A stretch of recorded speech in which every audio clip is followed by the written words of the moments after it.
तो देश के सबसे बड़े लोकतांत्रिक बहस के शो देश की बहस में मैं दीपक चौरसिया अपने साथ जुड़ने वाले तमाम मेहमानों का, अपने साथ जुड़े हुए दर्शकों का, अपने साथ पब्लिक के मंच में जुड़ने वाले साथियों का वंदन करता हूं, अभिनंदन करता हूं, नमस्कार करता हूं। आप जानते हैं देश की बहस इकलौता बहस का कार्यक्रम है जो दर्शकों की राय के आधार पर चलता है। दर्शक ही वोटिंग के माध्यम से तय करते हैं कि वो किस विषय पर बहस देखना चाहते हैं और दर्शकों की राय के आधार पर ही हम बहस की दशा और दिशा को आगे बढ़ाते हैं। क्योंकि पब्लिक के मंच में जुड़ते हैं हमारे कई सारे साथी अपने घरों से। आज पब्लिक के मंच में कौन कौन जुड़ेगा मैं आपको बता देता हूं। आज ऋतु सिंह नोएडा से जुड़ेंगी, आज दिनेश देव आगरा से जुड़ेंगे, आज संदीप त्यागी गाजियाबाद से जुड़ेंगे, आज इकबाल अहमद गोरखपुर से जुड़ेंगे। तो ये हमारे पब्लिक के मंच के साथी होंगे। लेकिन सबसे पहले देख लेते हैं आज किस मुद्दे को आपने बहस का मुद्दा बनाया है। यूपी चुनाव से पहले सियासी हलचल तेज कैसे। आज मुख्यमंत्री योगी आदित्यनाथ कैराना पहुंचे।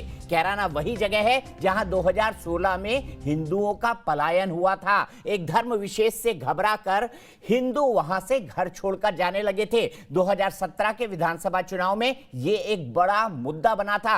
हालांकि समाजवादी पार्टी की सरकार ने अपने ढंग से मामला सुलझाने का दावा किया था, लेकिन भारतीय जनता पार्टी ने इसे 2017 के विधानसभा चुनाव के अंदर खूब भुनाया था। आज योगी आदित्यनाथ उसी में से एक परिवार के पास पहुंचे जो पलायन के चलते अपना घर छोड़कर चले गए थे, लेकिन अब वापस लौट चुके हैं। मुख्यमंत्री योगी आदित्यनाथ का कहना है और उनका दो टूक यही कहना है और इस बात पर उन्होंने खासा जोर दिया कि अब उत्तर प्रदेश में कानून और व्यवस्था का राज कायम हो गया है। अब दादागिरी और गुंडागर्दी का राज उत्तर प्रदेश में खत्म हो चुका है। उन्होंने पलायन कर चुके परिवारों से कहा कि अब आइए अपना काम धंधा यहां पर एक बार फिर से जमाइए।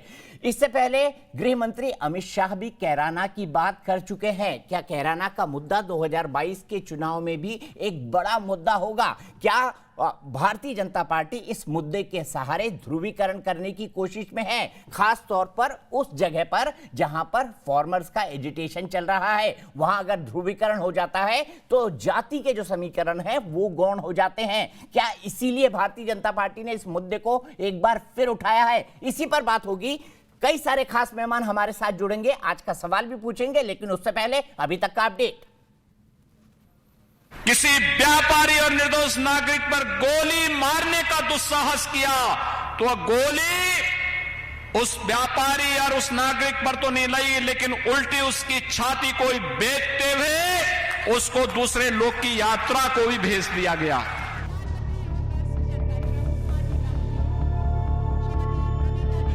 कैराना की जमीन से अपराधियों को कड़ी चेतावनी देते हुए उत्तर प्रदेश के मुख्यमंत्री योगी आदित्यनाथ ने 2017 में कैराना में पलायन को हुए मजबूर परिवारों को आश्वासन दिया कि अब उन्हें डरने की कोई जरूरत नहीं है। उन पीड़ितों से मिलने के लिए आया हूं जिन्हें पिछली सरकार के समय में प्रताड़ित करके पेशेवर अपराधियों ने यहां से पलायन करने के लिए मजबूर कर दिया था। सरकार की वर्तमान में हमारी सरकार की जब 2017 में आने के बाद अपराध और अपराधियों के प्रति जीरो टॉलरेंस की नीति के तहत जब सरकार ने कार्रवाई शुरू की, वे सभी परिवार अपने को सुरक्षित महसूस किए वापस आए हैं। मुख्यमंत्री योगी आदित्यनाथ ने कैराना के पीड़ितों से मुलाकात कर उन्हें हर संभव मदद देने का भरोसा भी दिया। अब तो नहीं डर रही ना। हम लोग अपना व्यापार अच्छी तरीके से भलीभांति सुचारू रूप से चला पा रहे हैं, बेखौफ हो गए अपने काम को कर पा रहे हैं। समाजवादी पार्टी अध्यक्ष अखिलेश यादव अपने चुनावी भाषण में आज की कानून व्यवस्था पर ही सवाल उठाते हैं। इतना अन्याय भी किसी सरकार में नहीं हुआ होगा जितना इस सरकार में हो रहा है। जो कानून व्यवस्था की दुहाई दे रहे हैं वो बताएं कि 100 नंबर को 112 कर करके खराब करने का काम अगर किसी ने किया है तो भारतीय जनता पार्टी ने किया है। कांग्रेस भी अब चुनावी अंदाज में हमलावर है। कितने आपने विकास किए हैं, कितना आपने क्या किया है, कितना आपने रोजगार दिया, जवाब देते क्यों नहीं है? कांग्रेस पार्टी तो लगातार सवाल कर रही है। हालांकि जानकार मानते हैं कि यूपी में कानून व्यवस्था में बड़ा बदलाव हुआ है। पश्चिम उत्तर प्रदेश के उन जिलों में काफ़ी अच्छी तरह से प्रसारित किया जा सकता है कि सरकार ने समाज के एक बड़े वर्ग को फिर से उनके अपने घरों में लाकर स्थापित करने का एक बड़ा काम किया है। देश की बहस में चर्चा है कि मुख्यमंत्री योगी आदित्यनाथ ने जिस तरह से सूबे की जनता को सुरक्षा का भरोसा दिलाया है, क्या विरोधियों के पास इसका जवाब है? सवाल ये भी है कि पलायन समेत अन्य अपराधों को काबू करने में यूपी कहां तक सफल रहा है। और इसी से जुड़ा सवाल हम देश की बहस में पूछ रहे हैं। हम कार्यक्रम के अंत में देश की बहस के दर्शकों की राय भी दिखाते हैं। चूंकि उत्तर प्रदेश में विधानसभा चुनाव है 2022 की शुरुआत में, इसीलिए क्या उत्तर प्रदेश में कानून व्यवस्था चुनावी मुद्दा बनेगा? हाँ या ना में आप अपना जवाब दे सकते हैं। आप हमारी वेबसाइट पर जा सकते हैं, आप हमारे मोबाइल ऐप को डाउनलोड कर सकते हैं, आप हमारे ट्विटर हैंडल पर जा सकते हैं, आप हमारे फेसबुक पेज पर जाकर भी वोट कर सकते हैं। कार्यक्रम के बारे में कोई राय है, सुझाव है, आप शो के अंदर शामिल होना चाहते हैं तो 9711002266 पर हमें व्हाट्सएप करें। सीधे अपने बड़े पैनल को इंट्रोड्यूस करूंगा। मेरे साथ वरिष्ठ पत्रकार और मेरे मित्र आशुतोष जुड़ रहे हैं। मेरे साथ प्रेम शुक्ला जी हैं जो कि भारतीय जनता पार्टी के राष्ट्रीय प्रवक्ता हैं, खुद एक जाने माने पत्रकार रह चुके हैं। मेरे साथ सुशील पंडित जी हैं जो कि रूट्स इन कश्मीर से जुड़े हुए हैं। 1990 में जो एकाएक कश्मीरी पंडितों का पलायन कराया गया था उसकी आवाज वो मुखरता से उठाते रहे हैं। मेरे साथ थोड़ी देर में तहसीन पूनावाला जी जुड़ेंगे जो कि एक पॉलिटिकल एनालिस्ट हैं। मेरे साथ एडवोकेट कपिश श्रीवास्तव जी जुड़ेंगे जो कि समाजवादी पार्टी के नेता हैं। लेकिन प्रेम शुक्ला जी, सबसे पहले शुरुआत में आपके साथ करना चाहूंगा कैराना का विषय, इसलिए ताकि मुजफ्फरनगर में जो जाति के आधार पर वोट होना है, क्योंकि तमाम जाट कम्युनिटी किसानों के साथ है, आपके खिलाफ है, उन पर डोरे डालने की कोशिश हो रही है। अगर वहां ध्रुवीकरण हो जाता है तो एक मुश्त वोट हिंदुओं के आपको मिल जाएंगे। क्या इसीलिए कैराना के मुद्दे को फिर से जीवित करने की कोशिश भारतीय जनता पार्टी कर रही है? दीपक जी, इस तरह से आरोप लगाने का विपक्षियों को अधिकार है, लेकिन सत्य यह है कि कानून एवं व्यवस्था की दुर्गति किस तरह से 2012 से 2017 के बीच में समाजवादी पार्टी के शासनकाल के दौरान थी, इसका यह जीवंत उदाहरण है कि कैराना से 360 हिंदू परिवार वहाँ के मुस्लिम गुंडों मुकीम काला और एक अन्य गुंडा फजलुरिया, इस तरह कुछ नाम था उसका भी, उसके आतंक के कारण जिस तरह से व्यापारियों की हत्याएं हो रही थी, जिस तरह से वहाँ महिलाओं को छेड़ा जा रहा था, हिंदू लड़कियों का जीना हराम हो गया था, उस स्थिति में तब तत्कालीन भारतीय जनता पार्टी के सांसद हुकुमदेव जी ने यह विषय उठाया था और तब समाजवादी पार्टी ने डिनाई किया था।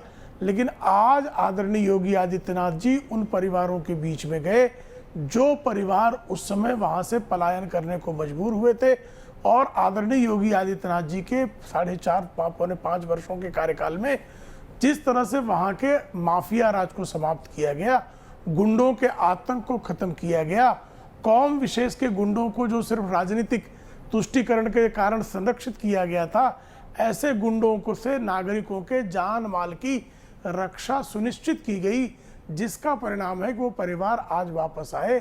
तो कानून एवं व्यवस्था की क्या दुर्गति 2017 के पूर्व थी और हमारे आने के बाद किस तरह से कानून एवं व्यवस्था की स्थिति में सतत सुधार करके जिनको पलायन करने को मजबूर कर दिया गया था, ऐसे लोगों को फिर से पुनर्वास कर उनको एक सम्मान पूर्वक नागरिक जीवन जीने का हमारी सरकार ने किस तरह से अवसर प्रदान किया है। जो हमारा दायित्व था वह उसका संकेत और संदेश देना, यह तो जो है नागरिकों की सुरक्षा का दायित्व, हमारा संवैधानिक दायित्व है, उसका हम कैसे उत्तम निर्वाह किए ये संदेश दे रहे हैं। ठीक है, मैं सीधे कपिश श्रीवास्तव जी के पास चलता हूं। कपिश जी, जब समाजवादी पार्टी की सरकार के सामने मसला आया था तो आपने सिरे से इसको खारिज कर दिया था। आपके अधिकारी कहते रहे ऐसा कुछ हुआ नहीं, लेकिन बाद में एनएचआरसी की रिपोर्ट आई जिसमें यह माना गया और दिखाया गया कि देखिए इतने सैकड़ों परिवार यहां से 300 से ज्यादा विस्थापित हुए हैं और आज उन्हीं में से एक के घर योगी आदित्यनाथ जी पहुंचे हैं। क्या यह आपके समय में कानून और व्यवस्था पर सवाल नहीं खड़ा करता?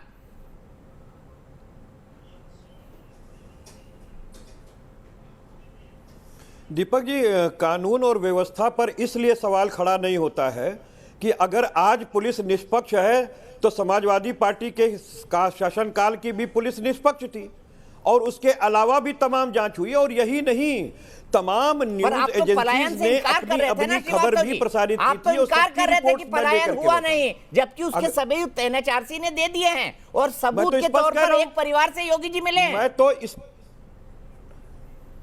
नहीं, दीपक जी, सबसे पहली चीज तो यह है कि एक परिवार से मिलना 364 परिवार की गवाही नहीं होती और ऑन एविडेंस ये फेल्योर चीजें हैं। मैं तो आपको कह रहा हूं एक बात कि 364 परिवार जो पलायन का इन्होंने लगाया था आरोप, हुकुम सिंह जी ने संसद में चीजें पेश की थी, उसके बाद रिपोर्ट जारी हो गई थी।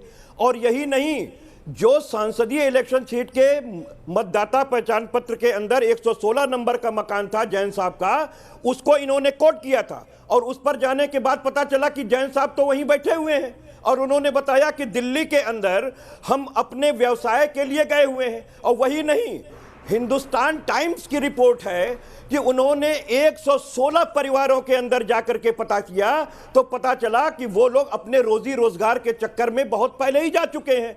और जी न्यूज का ये आरोप था कि 364 परिवारों ने पलायन किया है। आप बताइए, भारत का वो कौन सा गांव है, पूर्वांचल का वो कौन सा गांव है, उत्तर प्रदेश का वो कौन सा गांव है जहां लोग रोजी रोटी के चक्कर में हैदराबाद से लेकर के पूना और पूना से लेकर मुंबई ना जाते हो या दिल्ली ना जाते हो? तो इसका मतलब ये नहीं होता है कि वो पलायनवादी चीजें हो गई। मैं तो आज कह रहा हूं आपसे कि आप उठा करके खुद देख लें। संवैधानिक संस्था है ना, एनएचआरसी ने कैसे कह दिया कि हाँ ये पलायन हुआ था? वो परिवार क्यों मिल गए जो पलायन करके गए थे? देखिए, अगर एक, चलिए आपने माना एक परिवार गया है, अगर एक परिवार भी कानून और व्यवस्था के चलते पलायन करता है, राज्य सरकार की गलती के चलते पलायन करता है, तो ये आपकी सरकार की विफलता थी। और ये आपके सरकार की विफलता है जो 2016 में थी प्रदेश के अंदर। अरे दीपक जी एक चीज हमेशा जानिए कि विफलता सिर्फ एक कारण पे ही निर्भर नहीं करती है। और मैं तो कह रहा हूं, राम राज्य का दावा करने वाली पार्टी बतावे ना कि उसके शासनकाल में भी तो पलायन हो रहा था। केराना से लेकर के नूरपुर तक हुआ है, क्या ये रोक पाए हैं? सारी चीजें आप लोगों के सामने सारे रिपोर्ट्स रहे हैं। सवाल का जवाब सीधे ले लेते हैं, सीधे जवाब ले लेते हैं। बताइए प्रेम शुक्ला जी, क्या नूरपुर में आपके समय पलायन नहीं हुआ? ये आरोप लगा रहे हैं कपिल श्रीवास्तव जी। गोली मार रहे हैं और वो एसएसपी की गिरफ्तारी आज तक नहीं हुई। ये पूछिए इनसे, ये कौन से लॉ ऑर्डर की बात कर रहे हैं? सुन लीजिए ठीक है, आराम से। कपिल जी इतना रक्षा ऑर्डर की बात कर रहे हैं? देखिए, पहली बात, माइग्रेशन और एक्सोडस, प्रवासन और पलायन में अंतर होता है। आपसे दो प्रश्न कर रहा हूं। मैं भी एक प्रवासी परिवार से आता हूं। एसपी आज तक गिरफ्तार क्यों नहीं, जिन्होंने रंगदारी मांगी 6 लाख रुपए की? 5 पीढ़ी पहले हम लोग वो आज तक गिरफ्तार नहीं है। हमारे आप लॉ एंड ऑर्डर पे प्रश्न उठाएंगे? दोनों अलग अलग मुद्दे हैं, हम आ रहे हैं, उस मुद्दे पर भी आएंगे कपिल श्रीवास्तव जी, हम आएंगे। लेकिन पहले आप कम से कम कैराना का जवाब तो दे दीजिए। मैं महोबा पे भी आऊंगा क्योंकि लॉ एंड ऑर्डर की बात है। प्रेम शुक्ला जी जवाब दीजिए। कैराना का तो भरपूर मैंने जवाब दिया। एक मिनट, रिपोर्ट जारी कर रहे हैं जहां पर संवैधानिक का सवाल है। शुक्ला जी को आपको भी मौका मिला है, उनसे भी क्रॉस क्वेश्चन होंगे, उनसे भी सवाल पूछे जाएंगे अगर वो कोई ऐसी बात कहते हैं जो मुझे ठीक ना लगे। प्रेम शुक्ला जी बताइए। अब जरा शांत हो जाए तो मैं कहूँ, देखिए, माइग्रेशन और एक्सोडस, प्रवासन और पलायन में अंतर है। बड़े पैमाने पर लोग एक प्रदेश से दूसरे प्रदेश में, जहाँ पर लोगों को अच्छे अवसर होते हैं, रोजगार की अच्छी सुविधाएं होती, व्यावसायिक सुविधाएं होती हैं, वो प्रवास करते हैं। जैसे मेरा परिवार 5 पीढ़ी पहले सुल्तानपुर से उत्तर प्रदेश से आया और प्रवास करके मुंबई में उसने रोजी रोटी के लिए स्वयं को संस्थापित किया। लेकिन हम अपने गाँव जा सकते हैं, हमको किसी ने वहाँ से भगाया नहीं है, किसी का भय नहीं है। कैराना में ऐसे परिवार नेशनल ह्यूमन राइट्स कमीशन ने पाए जिनको जो है मुकीम काला और अन्य गिरोहबाजों के कारण भयवश, जिन पर गोलियां चली, जिनकी हत्याएं की गई, जिनको भयभीत किया गया, जिनसे वसूली की गई, जिनके घर की महिलाओं के साथ छेड़खानी की गई, जिसके कारण वो कैराना छोड़कर पलायन करने को मजबूर हुए। और इस पलायन की घटना को मुस्लिम तुष्टीकरण के कारण समाजवादी पार्टी की सरकार ने संरक्षण दिया। अब जब उन गुंडों का इलाज हो गया, कानूनी इलाज हुआ, ऐसे गुंडों के कानूनी इलाज के बाद उनका विश्वास जागा, वो लौट कर आए, अपने घर में रह रहे हैं। इसका प्रमाण है सबके सामने। योगी जी एक मकान में गए हैं, वहां से आप कैमरा टीवी लेकर जा सकते हैं, वो बताएंगे अपनी व्यथा कथा सुनाने के लिए, वो सामने जीवंत उदाहरण है उनका। अब इसको आप, चूंकि ये घटना आपके कार्यकाल में हुई और आप इस तरह की, मुजफ्फरनगर कांड में भी आपको ध्यान ही होगा कि सर्वोच्च न्यायालय को कहना पड़ा कि भाई आप मुसलमानों को राहत दे रहे हैं जो दंगा पीड़ित हैं, हिंदुओं को क्यों नहीं दे रहे?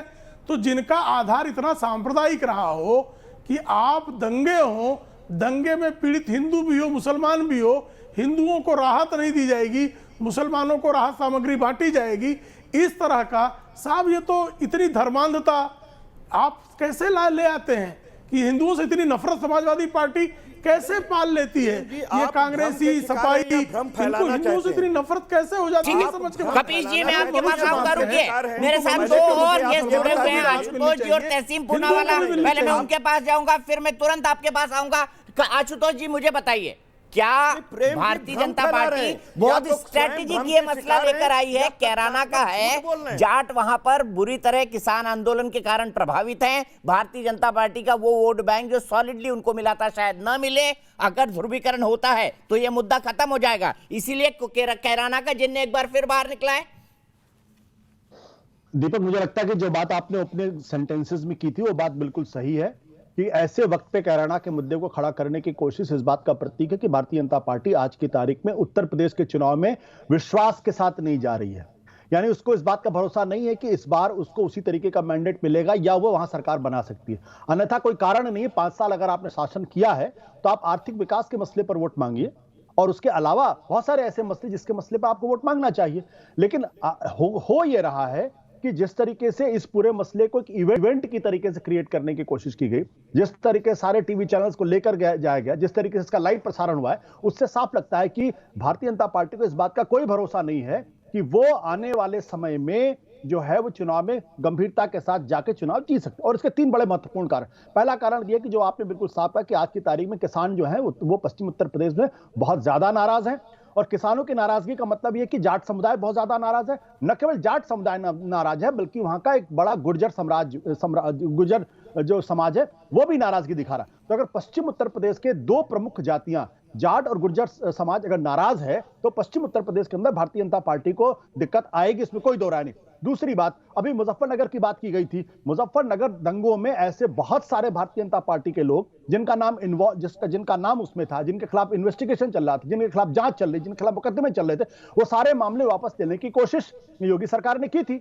और उस पर हाईकोर्ट की क्या टिप्पणी है ये सबको अच्छी तरीके से पता है। तो मेरा कहना है कि ये कैराना के मुद्दे को उठाना भारतीय जनता पार्टी की कमजोरी है, मजबूती नहीं है। अगर मजबूती होती तो वो आर्थिक विकास के मसले पर पिछले दिनों किस तरीके से कोरोना को उन्होंने हैंडल किया है उस मसले को उठाते। ठीक है, मैं आता हूं। क्या ये मुद्दा भी उत्तर प्रदेश चुनाव का मुद्दा बनेगा? लेकिन उससे पहले तहसीन, फिर प्रेम शुक्ला जी और सुशील पंडित जी के पास मैं जाऊंगा। तहसीन, मैं आपसे जानना चाहता हूं, अगर इस विकेट पर भारतीय जनता पार्टी खेल गई तो फिर आप जैसी तमाम सेक्युलर पार्टी जो बार बार छुपकर मंदिर में टीका लगाकर फिर पब्लिकली दिखाती हैं, उनके लिए तो दिक्कत खड़ी हो जाएगी। हाँ दीपक जी, ये तो प्रॉब्लम तो है कि हम कैमरा सब जगह नहीं ले जा सकते, जैसे आदित्यनाथ जी ले जाते हैं कैमरा। अरे आप भी ले जाया करिए ना तहसीन, रोका थोड़ी है किसी ने। आप भी ले जाया करिए, हमको बुलाया करिए, हम आएंगे। नहीं सर, जो कुछ चीजें प्राइवेट होनी चाहिए, श्रद्धा की बात है, अपने और अपने भगवान के बीच में होनी चाहिए।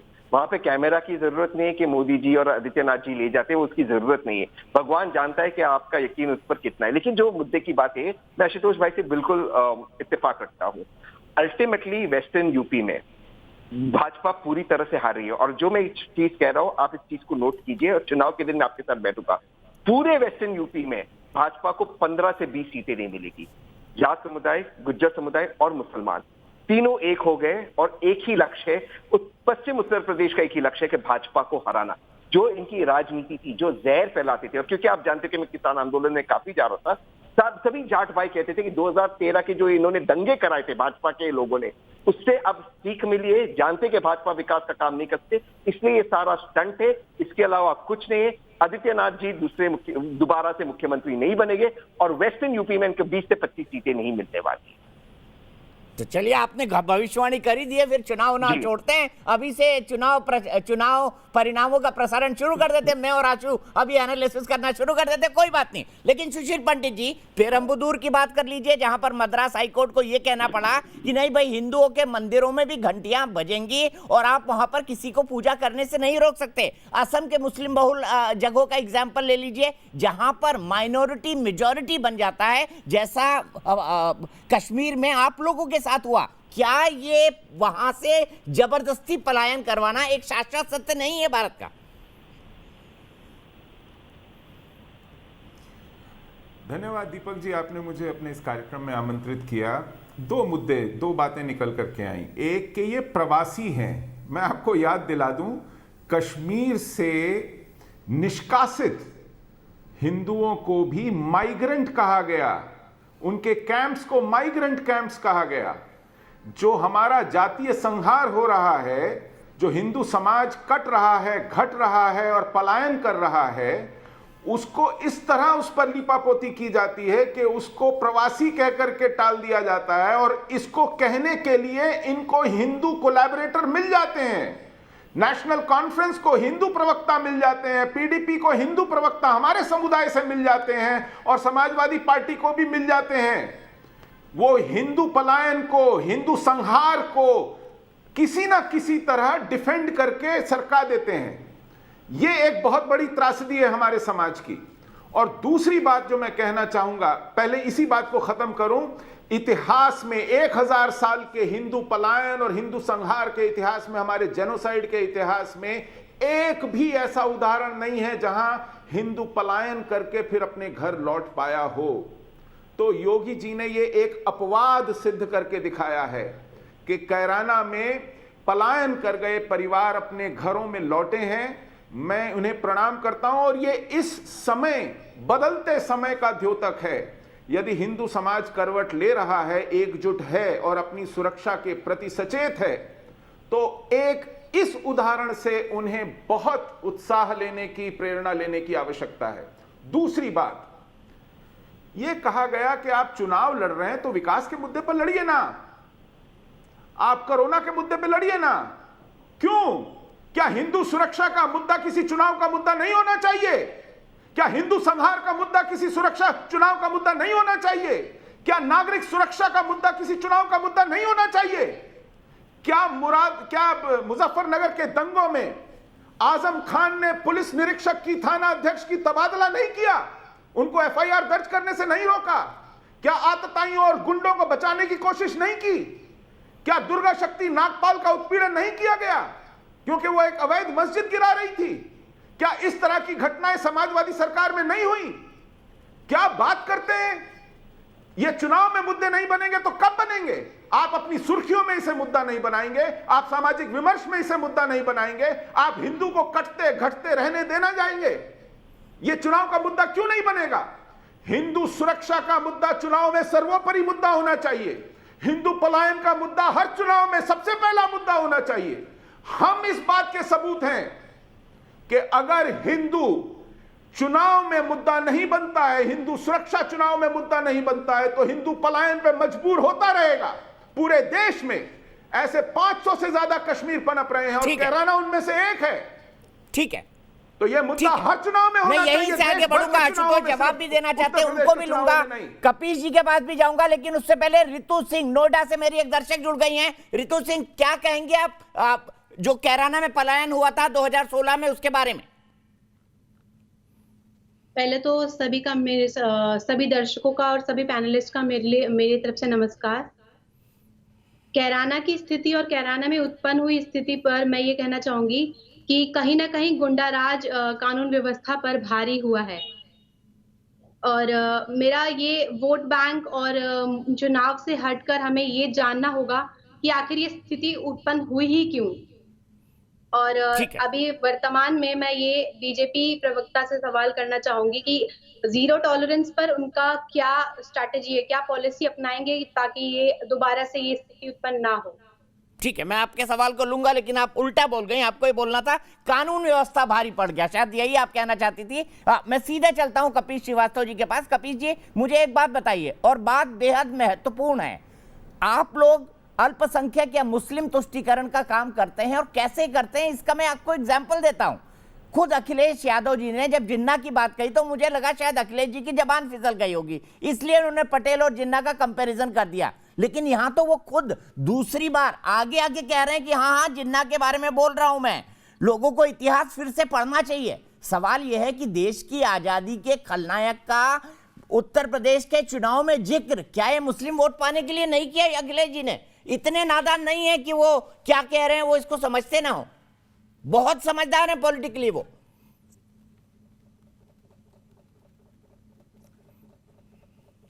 पहली बात तो दीपक जी मैं ये कह दूं कि सुशील पंडित जी ने जिस तरीके से महिमा मंडित करने का काम भारतीय जनता पार्टी को किया है, तो वो तो पूरी तरह से दिखाई दे रहा है कि वो निष्पक्ष नहीं है। इस वजह से निष्पक्ष नहीं है कि 14 साल से केंद्र के अंदर भारतीय जनता पार्टी की लीडेड सरकार चली है और उसके बावजूद कश्मीर के अंदर अगर ये कश्मीरी पंडितों को स्थापित नहीं कर सके तो जितनी गुनाहगार अगर कांग्रेस की सरकार या अन्य सरकारें रही हैं उतनी ही गिरहगार उतने ही स्तर पर ये भारतीय जनता पार्टी की भी सरकार रही है कि जिसने कश्मीरी पंडितों को केवल वोटों का मुद्दा बनाया, उनका रक्त पान किया और उसके बाद भी 14 साल के अंदर एक भी कश्मीरी पंडित को स्थापित नहीं कर सके और उल्टा पीडीपी के साथ जिन्होंने इनको बाहर करने में अपनी पूरी ताकत लगाई थी, ऐसे राष्ट्रद्रोही पार्टी के साथ इन्होंने कंधे से कंधा मिलाकर भारत माता को रौंदने का काम किया और उसी का पुलवामा अटैक भी रहा जिसमें हमारे 150 से ज्यादा जवान शहीद हुए थे और आज तक चार्जशीट नहीं है। यह है इनका छद्म राष्ट्रवाद। अब मैं दूसरी बात कहता हूं, बात इस चीज की है कि अगर आप इतिहास के पन्नों को खोलेंगे तो इतिहास के पन्ने में दो तरीके से चीजें दर्ज हैं। एक वो जो स्वतंत्र भारत के इतिहास में पहले जो घटनाएं घटी और एक भारत के स्वतंत्रता के बाद या स्वतंत्रता लेते समय जो घटनाएं घटी, उनको दो तरीके से इतिहासकारों ने लिया है।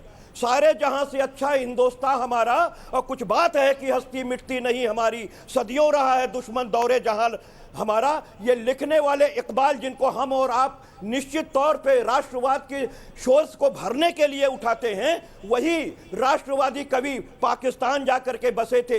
ये भी एक सोचने और समझने की बात होगी।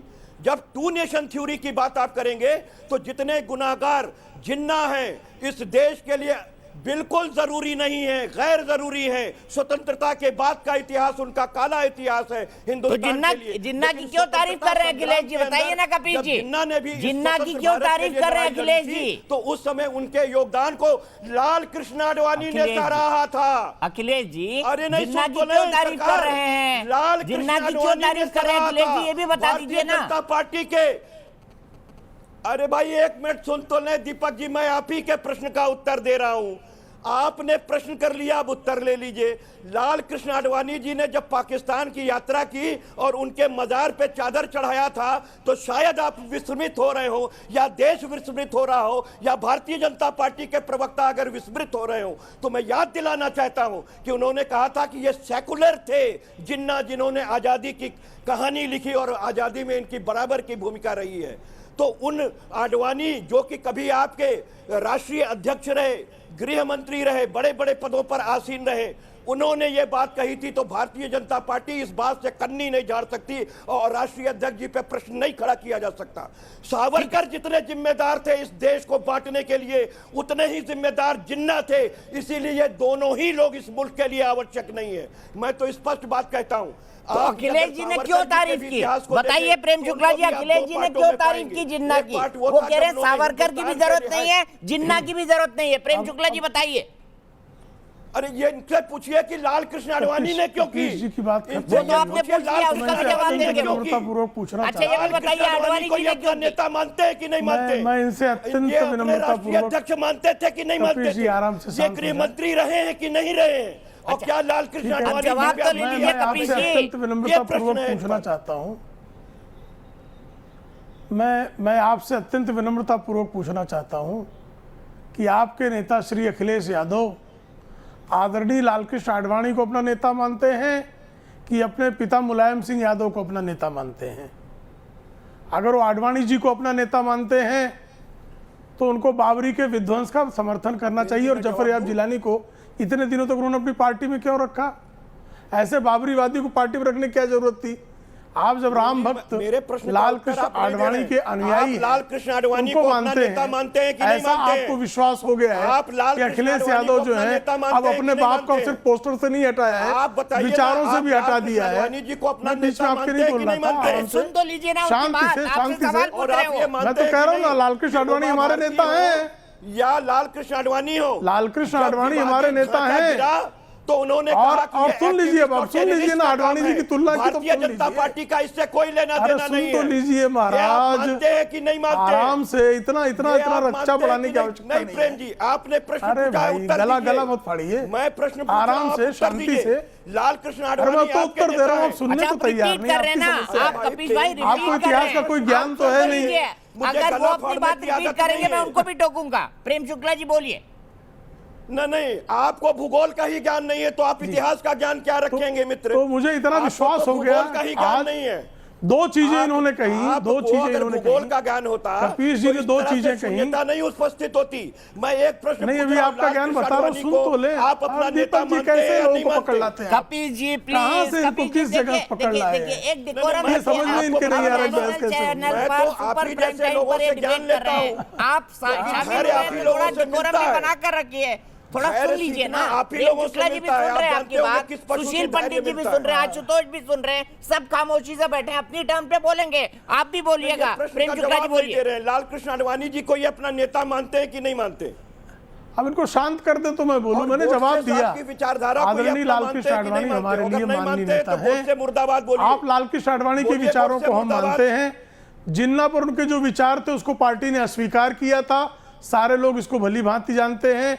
लेकिन इसके बाद भी अगर आडवाणी जी की बात को मानकर अखिलेश सिंह यादव अपने पिता को भूल गए हों और जिन्ना को अपना नेता मानते हो तो जिन्ना का नेतृत्व वो स्वीकार लें, हमको कोई आपत्ति नहीं है। वैसे भी जो है, आपने एक तो बहुत अच्छी बात आज बोली कि आप महबूबा मुफ्ती को राष्ट्रद्रोही मानते हो, जिन्ना को अपना नेता मानते हो, तो ये अजीबोगरीब विरोधाभास आप में है। आपके नेता जिन्ना को अपना नेता माने।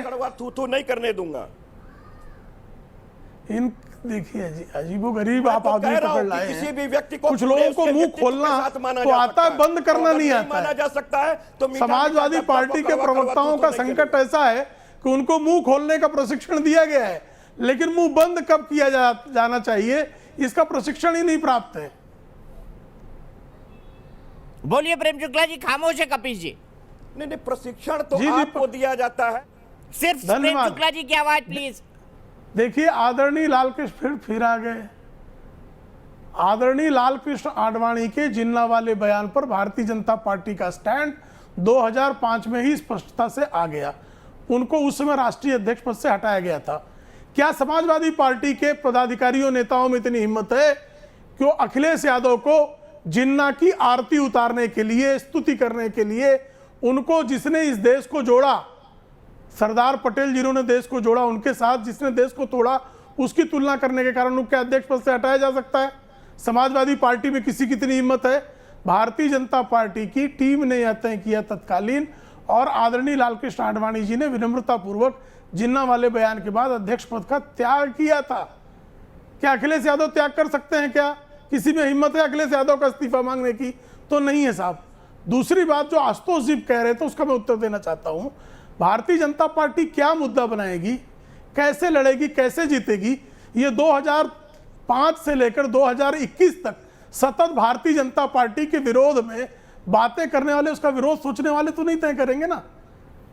ये तय कौन करेगा? भारतीय जनता पार्टी का कार्यकर्ता, उसका नेता तय करेगा। और नागरिकों की सुरक्षा हमारे लिए मुद्दा नहीं होगा। ये आशुतोष जी के कहने से कल जो है पाकिस्तानी कोई कुछ कह देगा तो हम थोड़े मान लेंगे, कल कोई कांग्रेसी कुछ कह देगा थोड़े मान लेंगे हम, कल कोई पत्रकार जो भाजपा का विरोध करने में ही अपनी पत्रकारिता को धन्य पाता हो वह कह देगा तो थोड़े मान लेंगे। हमारी नागरिकों की सुरक्षा को लेकर एक नीति है, उस नीति का हमने कैसे पालन किया यह हमने सबके समक्ष रखा। आशुतोष जी को तो बुरा लगेगा ही, क्योंकि आशुतोष जी भाजपा का कभी भला कभी सपने में भी सोच सकते हैं क्या?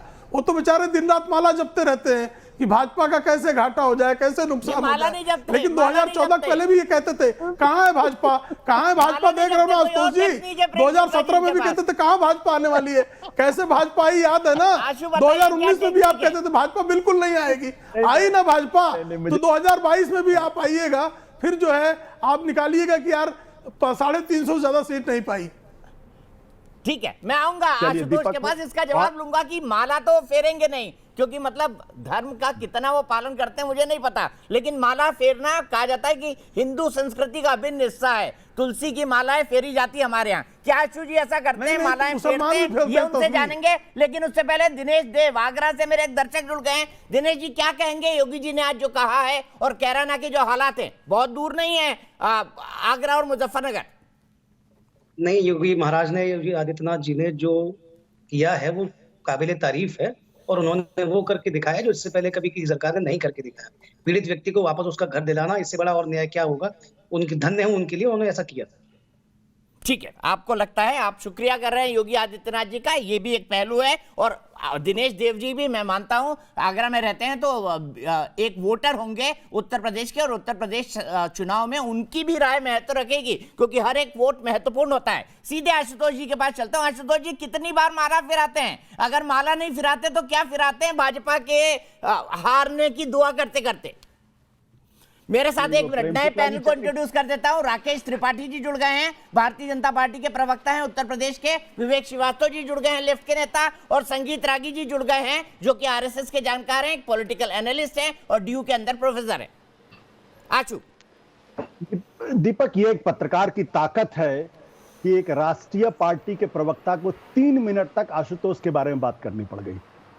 मैं मानता हूं कि मैं एक अच्छी पत्रकारिता कर रहा हूं, इसलिए भारतीय जनता पार्टी के प्रवक्ता को 3 मिनट तक मेरे ऊपर व्यक्तिगत हमले करने का पूरा मौका उनको मिला। मैं उनको इसके लिए साधुवाद देता हूं, क्योंकि उन्होंने मेरी लोकप्रियता भी बढ़ा दी इसी बहाने, क्योंकि बहुत सारे लोगों को जिनको मेरे बारे में नहीं पता उनको पता हो गया। दूसरी बात मैं कहना चाहता हूं, और महत्वपूर्ण बात यह, मैं धर्म का पालन नहीं करता हूं, लेकिन मेरा धर्म वो नहीं है जो भारतीय जनता पार्टी का धर्म है, या जो विश्व हिंदू परिषद का धर्म है, या जो योगी आदित्यनाथ का धर्म है, जो नरेंद्र मोदी जी का धर्म है। मैं इतनी सी बात जानता हूं कि जो लोग धर्म के आधार पर समाज को बांटने की कोशिश करते हैं, चुनाव के आखिरी मौके पर जो लोग कैराना जैसे मुद्दों को उठाने की कोशिश करते हैं, मैं फिर दोहरा दूं, यह भारतीय जनता पार्टी की कमजोरी का प्रतीक है, उसकी मजबूती का प्रतीक नहीं है। क्योंकि 2014 में जब नरेंद्र मोदी जी देश का लोकसभा का चुनाव लड़ रहे थे, तो उन्होंने एक बार भी हिंदुत्व के सवाल को खड़ा करने की कोशिश नहीं की। उन्होंने विकास का सवाल खड़ा किया, उन्होंने लोगों के खातों में 15 लाख रुपए देने का सवाल खड़ा किया, उन्होंने 2 करोड़ नौकरियां देने का प्रश्न किया, उन्होंने कहा कि हिंदुस्तान विश्व के नक्शे विश्वगुरु बन जाएगा। आज अगर भारतीय जनता पार्टी अगर कब्रिस्तान शमशान के सवाल खड़ा करती है, कैराना के सवाल खड़ा करती है, और राम मंदिर के सवाल खड़ा करती है, हिंदुओं को सुरक्षा भाव पैदा करती है, मैं तो ये समझ ही नहीं पाता हूं कि जिस मुल्क में 80% हिंदू हैं, वहां हिंदू असुरक्षित कैसे हो गया। यह असुरक्षित नहीं है, ये लोग असुरक्षित करके वोट लेना चाहते हैं। तो ये कमजोरी मैं बार बार कहना चाहता हूं। हमारे मित्र देखिए अभी मुस्कुरा रहे हैं बैठे बैठे, उनको भी मेरी सवाल का जवाब देना चाहिए। तीसरी बात जो मैं कहना चाहता हूं, और बहुत महत्वपूर्ण सवाल है, सवाल यह है कि जो भारतीय जनता पार्टी की जीत का कारण 2017 में था, वो छोटी और पिछड़ी जातियों को साथ लाने की कोशिश का नतीजा था। आज वो पिछड़ी छोटी जातियां कहीं ना कहीं भारतीय जनता पार्टी से छिटक रही। मैंने जाट समुदाय की बात की थी, गुर्जर समुदाय की बात की थी, आज आप देखिए राजभर समुदाय इनसे बाहर जा रहा है, कहीं ना कहीं आप देखिए तो कुशवाहा समुदाय इनसे बाहर जा रहा है। तो जो जातियों का एक समीकरण खड़ा किया था, इंजीनियरिंग की थी, वो छिटक रहा है। वो इसलिए छिटक रहा है क्योंकि फिर तो आपको माला फेरने की जरूरत नहीं, बीजेपी तो हार रही है, फिर तो आपको माला फेरने की बिल्कुल जरूरत नहीं। जैसे प्रेम शुक्ला जी ने कहा है, बीजेपी तो हार रही है। अगर जातियां छिटक ही गई है तो फिर भारतीय जनता पार्टी कहां से जीतेगी? दीपक, आप भी पत्रकार हो, मैं भी पत्रकार हूं, हम जानते हैं कि पत्रकारों का काम ये प्रेडिक्शन करना नहीं कि कौन सी पार्टी जीत रही, कौन सी पार्टी हार रही है। कहने को तो मैं कह सकता हूं, लेकिन वो कहना ठीक नहीं, क्योंकि वो हमारा पत्रकार का धर्म नहीं है। महत्वपूर्ण बात जो मैं कह रहा था, वो महत्वपूर्ण बात यह कि आज की तारीख में 5 साल शासन करने के बाद योगी आदित्यनाथ की सरकार को चौड़े के साथ कहना चाहिए, हमने इस उत्तर प्रदेश को जो है विकास के मामले में सबसे आगे कर दिया। अभी बेंगलोर की थिंक टैंक अफेयर्स की रिपोर्ट आई है, जिसमें विकास के मामले में उत्तर प्रदेश 18वें नंबर पर है। याद रखिएगा, 18वें नंबर सबसे आखिरी पायदान पे है। ठीक है, योगी आदित्यनाथ के पास चूंकि उत्तर प्रदेश के बारे में कुछ अच्छी बात कहने के लिए नहीं है, इसलिए वो कैराना का सवाल खड़ा करेंगे, हिंदू मुसलमान सवाल खड़ा करेंगे। अन्यथा उत्तर प्रदेश संगीत रागी जी बताइए, 80 करोड़ हिंदुओं को क्या 14-15 करोड़ मुसलमानों से खतरा है? बताइए, ये लॉजिकल सवाल उठा। राकेश जी मैं आ रहा हूं, तुरंत आ रहा हूं, विवेक जी के बाद आपके पास आऊंगा। दीपक जी, मुझे लगता है कि हिंदू समाज को ये बताने की आवश्यकता है, और इस पीढ़ी को खास करके, कि 23% मुसलमानों ने इस देश पर विभाजन थोपा था। तब भी लोग यही कहते थे कि हम तो 77% हैं, हम क्यों डरने जा रहे हैं? लेकिन इस देश का विभाजन 23% मुसलमानों ने ही किया और उनको 35% जमीन मिली थी उस समय। मुझे हैरानी होती है, जिस समस्या का 70 साल में समाधान नहीं हुआ, मैं तो कहूंगा 450 साल में जिसका समाधान नहीं कर पाए, जिसको छूने से पार्टियां डरती थी, उस राम मंदिर मूवमेंट को खड़ा करके और उस राम मंदिर मूवमेंट को वहां पर बनाने में इतना बड़ा सहयोग करने के बाद वो आज फलितार्थ हो रहा है, तो वो भारतीय जनता पार्टी का अचीवमेंट नहीं है, वो समाज का अचीवमेंट नहीं है, उसके बारे में आप जिक्र नहीं करें। कैराना जो है वो मैं बार बार कह रहा हूं, ये कोई एक शहर का नाम नहीं है, मेवात शहर नहीं है, यह एक प्रक्रिया है। ये प्रक्रिया घटित होती है उस समाज में जहां मुसलमान बहुसंख्यक होता है, और क्योंकि वो जब बहुसंख्यक जहां पर होता है उसकी डेमोक्रेसी उसी समय तक है जब तक वह स्वयं बहुसंख्यक नहीं है। उसके लिए ह्यूमन राइट्स का मामला तभी तक है जब तक वह बहुसंख्यक नहीं है। जिस दिन मुसलमान बहुसंख्यक होता है उसके लिए निजामे मुस्तफा उसका वसूल बन जाता है, वही उसका ईमान बन जाता है, वही उसका धर्म बन जाता है। नहीं तो क्या कारण था साहब कि तालिबान के लिए बात करने वाला मुनव्वर राना बात करे? तालिबान के लिए सफाई में, तालिबान की प्रशंसा में गाथा कौन गा रहा है? तो समाजवादी पार्टी का। अरे कहाँ की बात कहाँ ले जा रहे हैं? 10 सेकंड मुझे अपनी बात कहने दीजिए, आप अपनी बात कहिएगा। कैराना को अमित शाह जी ने भी कोट किया और योगी जी ने भी कोट किया। मैसेज बहुत साफ है हिंदुओं के लिए। यदि हिंदू समाज समाजवादी पार्टी या किसी अन्य पार्टी को सत्ता में बिठाने की बात करता है तो हम वही भूमिका में आ जाएंगे जिस भूमिका में जयचंद एक बार हुआ करता था इस देश में। क्योंकि कैराना तब एक जगह नहीं घटेगी, कैराना तब 18 करोड़ उत्तर प्रदेश के मुसलमानों के अंदर जो एक रेडिकल हिस्सा है वो हर शाहीन बाग खड़ा करेगा। वह कल डर इसलिए रहा है भाई, यहाँ पे आप इस्लामोफोबिया ना फैलाएं, यहाँ पे आप कम्युनल हेट्रेड ना फैलाएं नेशनल टीवी पर, और ये हिंदू मुसलमानवाद ना करें। किसी को किसी से डरने की जरूरत नहीं है, भारत का कॉन्स्टिट्यूशन सर्वोपरि है। सर आप अपनी जगह बोल लीजिएगा। भारत का कॉन्स्टिट्यूशन एक है, वो सर्वोपरि है, यहाँ किसी को किसी से डरने की जरूरत नहीं है। हाँ नहीं, ये आप हर बार टीवी पे आकर के हिंदू मुसलमान मार देगा, हिंदू मर जाएगा, हिंदू को भागना पड़ेगा, मुसलमानों का आतंक होने जा रहा है, मुसलमानों का साम्राज्य होने जा रहा है, ये क्या नॉनसेंसिकल बातें चलती हैं। इस देश में एक कॉन्स्टिट्यूशन है, उस कॉन्स्टिट्यूशन की तो इज्जत करिए। बांग्लादेशी मुसलमानों को तुम नहीं बताया ना, तुम्हारी ही पार्टी ने बताया ना, वोटों के लिए बताया था ना, और किसने बताया था? अली और कुली के सहारे नहीं है ऐसा, ये सब झूठ सच आप अपने घर पे रखिए, कुछ नहीं है। इस देश में 70 साल से हिंदू और मुसलमान प्रेम पूर्वक रह रहे थे। इक्के दुक्के जरूर इंसिडेंसेस हुए हैं। आप लोग जहां जाते हैं वहां दंगा, गुजरात दंगा, दिल्ली में आप लोगों ने करवाया, तो आप लोग कम्युनल हार्मोनी में विश्वास क्यों नहीं रखते हैं? इस देश में 700-800 साल मुगलों और मुसलमानों का साम्राज्य रहा, फिर भी हिंदू हैं, फिर भी मंदिर हैं, फिर भी पूजा पाठ है, फिर भी हिंदू संस्कृति है, तो आपको डर किस बात का है?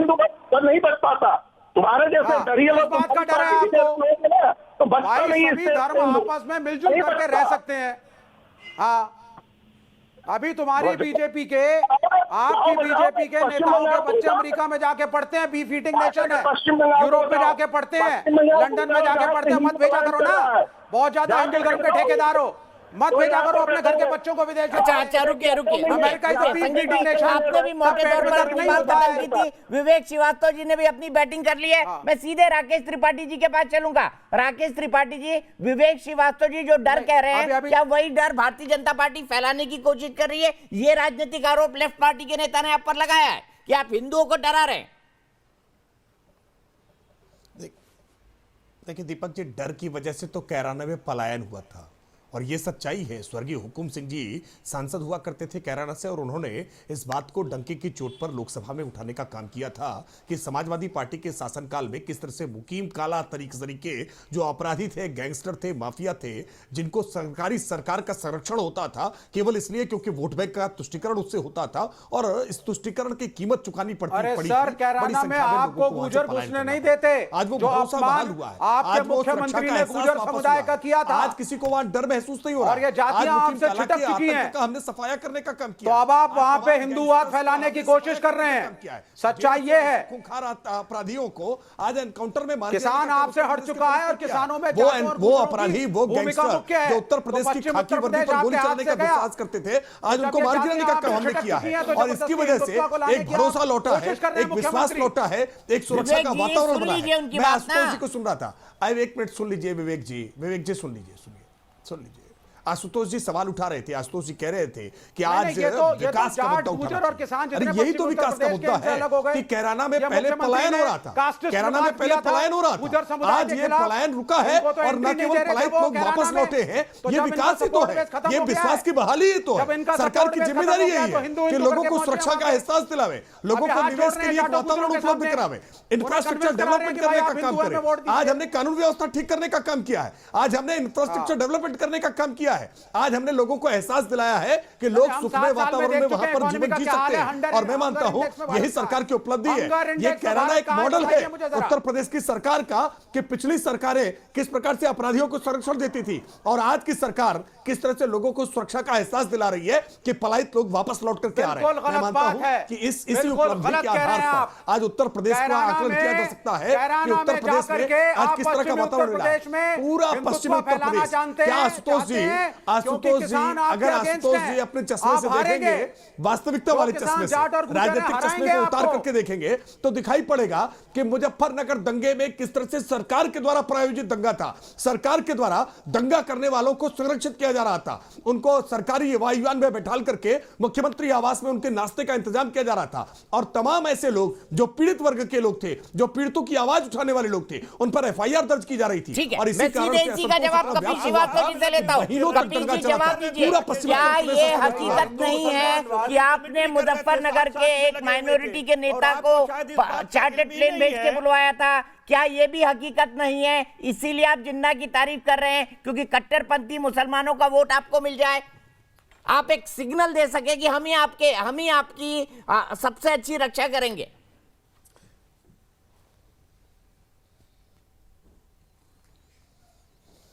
देखिए, बहुत सीधी सी बात है कि मुजफ्फरनगर दंगा अगर किसी का प्लान्ड था तो वो शुद्ध रूप से संगीत सोम का था, वो राणा साहब का था, वो कुलदीप जी का प्लान था। मैं क्यों कह रहा हूं, जब हाई कोर्ट के रिटायर्ड जज की कमेटी ने एक संस्तुति दे दी, उसके आधार पर FIR दर्ज हुआ था और चार्जशीटेड हुए हैं। ये मुख्य आरोपी हैं जिस पर से हमारे बाबा जो हैं वो उठा लेना चाहते थे मुकदमा। अगर आप पर मुकदमा था तो उठाना क्यों चाहते थे, विचारण में क्यों नहीं जाना चाहते थे? ये स्पष्ट सी बात है।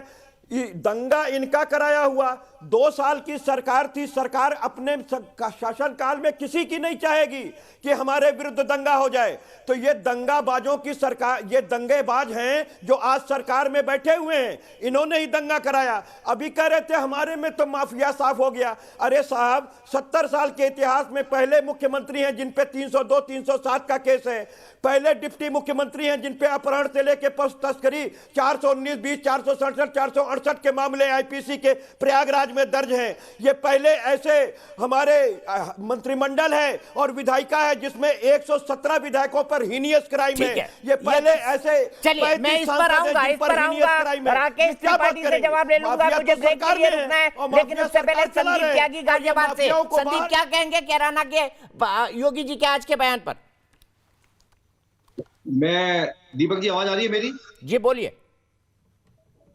मैं बताना चाहता हूं दीपक जी, इस भारतीय जनता पार्टी की वर्तमान सरकार में जो आज योगी जी ने जो बयान दिया बिल्कुल सटीक बैठ रहा है। कैराना में जो है खुशहाली लौट आई है, कैराना के लोग खुश हैं। और समाजवादी की सरकार में कैराना के लोग घर से भागने को मजबूर थे, उन्होंने अपने घर छोड़े थे और मजबूर हो गए थे।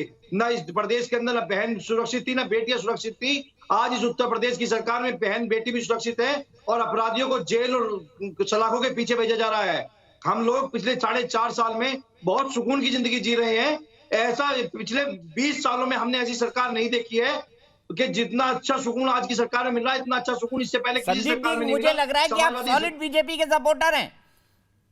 नहीं, मैं सर, मैं उत्तर प्रदेश का कार्यकर्ता हूँ, एक नागरिक हूँ, उत्तर प्रदेश का रहने वाला नागरिक हूँ। मैं किसी पार्टी का कार्यकर्ता नहीं हूँ। मैं एक नागरिक होने के नाते आपको बता रहा हूँ, समाजवादी की सरकार में रात को अंधेरे में दिन छिपने के बाद में महिलाएं घर से निकलने सुरक्षित नहीं थी। आज महिलाएं भी सुरक्षित है, बेटी भी सुरक्षित है। चलिए यहीं पे मैं रुकता हूँ एक ब्रेक के लिए। ब्रेक के बाद राकेश त्रिपाठी जी से शुरुआत होगी, जो आरोप कपिल श्रीवास्तव ने लगाए उस पर बात होगी, लेकिन पैनल हमारे साथ ऑलरेडी बना हुआ है।